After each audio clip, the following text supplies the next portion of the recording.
Hello friend, welcome back to the channel. Have you ever watched a character on a TV show or in a movie obsessing over cleanliness, symmetry, or order, and then, out of nowhere, someone casually says, "Ugh, you're so OCD." And everyone laughs because, well, it's just a little quirky, right? But here's the thing. For millions of people living with obsessive-compulsive disorder, these kinds of portrayals aren't just misguided. They're harmful. So today, we're diving deep into how OCD is portrayed in movies and TV shows.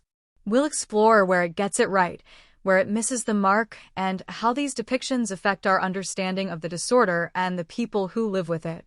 And we're going to start by making sure we all know what OCD actually is, because despite what TV says, it's definitely more than just a preference for clean spaces and well-arranged bookshelves. What is OCD? A quick overview. Obsessive-compulsive disorder, OCD, involves two major components: obsessions and compulsions. Obsessions are intrusive thoughts or mental images that pop into your head, often causing intense anxiety or distress. Compulsions are behaviors or mental acts that someone feels driven to perform in response to these obsessions, in an attempt to reduce the anxiety or prevent a feared event.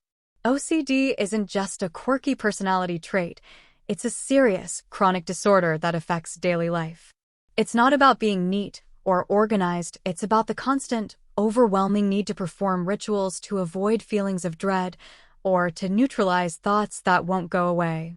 Classic OCD characters, a misunderstanding of the disorder. Let's look at how the media often handles OCD by focusing on well-known characters that allegedly have it. Monica Geller, Friends.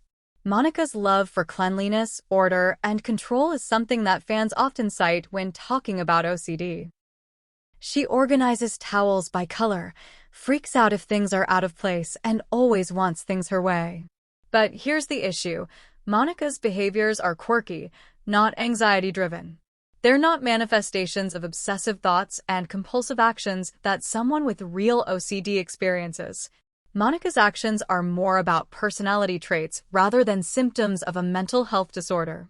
The show never addresses the distress Monica feels. She doesn't seem to be spiraling in anxiety or trapped in rituals, and that's what makes her portrayal inaccurate.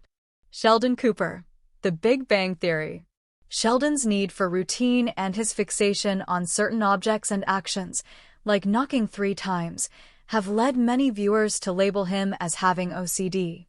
But again, the portrayal is superficial at best.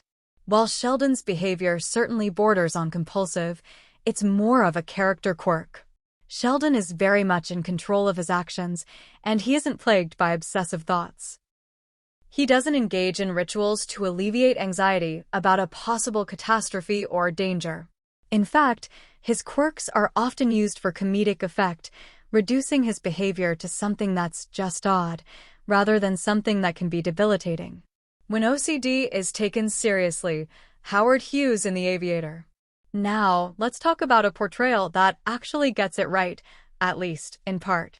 In The Aviator, Leonardo DiCaprio portrays the legendary Howard Hughes, whose severe OCD led to a breakdown in his later years. This portrayal is different from others because it shows how OCD doesn't just involve quirky habits, it completely takes over Hughes' life. He compulsively washes his hands until they're raw, avoids touching objects, and isolates himself. These rituals become overwhelming, disrupting his ability to work, interact with others, or even function day-to-day. What's powerful about Hughes' portrayal is that it showcases OCD as something deeply disabling, rather than just a humorous character trait. The film highlights the struggle of trying to live with a disorder that continuously interferes with every aspect of life. It also touches on the fear that drives these compulsions, helping the audience understand just how terrifying OCD can be for those living with it. A more nuanced portrayal, Pure, 2019. Now, let's turn to a more recent portrayal that takes an incredibly nuanced approach, the British drama Pure. In this show, Marnie, the protagonist, suffers from puro, a form of OCD where compulsions are internal, meaning they don't manifest in obvious behaviors like hand-washing or checking locks. Instead, Marnie experiences intrusive, graphic sexual thoughts that she cannot control or erase, leading to extreme feelings of guilt, shame, and confusion. What Pure does beautifully is that it doesn't shy away from showing how distressing it is to experience these unwanted thoughts and urges. The show allows the audience to empathize with Marnie's internal turmoil, an often overlooked aspect of OCD. It doesn't just present her as quirky or a little too perfect. It shows the psychological strain that comes from living in constant fear of one's own mind. There's no comedic relief here, just an honest, sometimes uncomfortable, portrayal of how OCD can affect someone's mental and emotional well-being. Why the misrepresentation continues, a look behind the scenes. Let's take a moment to talk about why most portrayals of OCD are still so inaccurate. It's not because writers and producers are malicious. Most of the time, they're just doing their best to create a story. But accurate representation of mental health issues is difficult to get right. OCD isn't something that can be distilled into a quick one-liner or a single scene. It's complex, often invisible, and it can't be neatly packaged into a typical character arc. OCD isn't about just being neat. It's about fear. It's about distress. It's about rituals that aren't fun, but a way to manage unbearable anxiety. And it's hard to portray that in a way that doesn't either sensationalize or trivialize it. For example, TV shows and films love to use OCD for humor. There's a wide-reaching cultural assumption that OCD is just about being picky. In sitcoms, characters with OCD are often the neat freaks or the ones who flip out if something is out of place. The problem is, this portrayal doesn't capture the full emotional cost of the disorder, nor does it explore the deeper, painful experiences that those with OCD go through. The real impact, how these portrayals affect public understanding. When OCD is misrepresented, the consequences go beyond entertainment. Here's how these portrayals affect real people with OCD. 1. People with OCD may feel misunderstood because they don't see themselves reflected in these simplified or distorted portrayals. 2. There's a sense of shame because if their OCD doesn't look like what's shown on TV, they might feel like their disorder isn't real or serious. 3. Seeking help becomes more difficult. People with OCD might feel less inclined to talk about their struggles because they've been conditioned to think their experience doesn't match the typical narrative. This also contributes to the stigma surrounding OCD.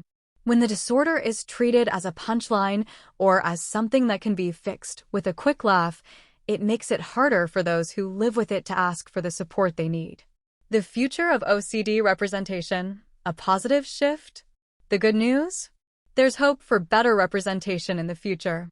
Mental health awareness is growing, and as more people are talking openly about their experiences with OCD, writers and producers are starting to listen.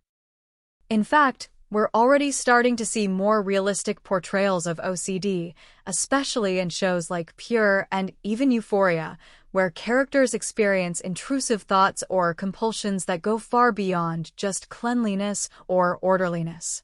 We're seeing more emphasis on the psychological aspects of OCD and less reliance on the quirky behaviors that make the disorder seem like a personality trait rather than a challenge.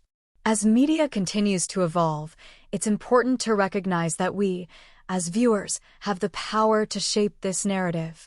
We can demand more authentic storytelling. We can support media that takes mental health seriously. And we can push for a more compassionate understanding of what it really means to live with OCD. Final thoughts, a call for change. So, is OCD in movies and TV shows realistic? Sometimes. But often, it's just a tool for comedy or a quick way to add an eccentric trait to a character. We need more stories like The Aviator, Pure, and Euphoria. Stories that don't just play on the surface-level quirks, but take us into the real emotional and psychological challenges faced by those living with OCD. It's time to stop labeling someone as OCD just because they're particular or like things in order.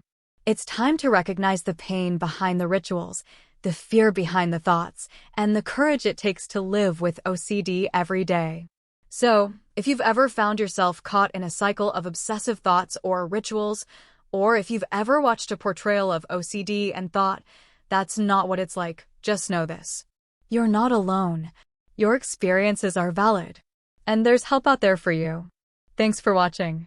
If this video opened your eyes to the reality of OCD, hit that like button, share this video with a friend, and subscribe for more deep dives into psychology and pop culture. Got a favorite character who you think represents OCD well or poorly? Leave a comment below. I want to hear your thoughts. Stay safe, stay informed, and remember, when it comes to mental health, accurate representation matters. Disclaimer: this video is for educational and entertainment purposes only. I am not a mental health professional.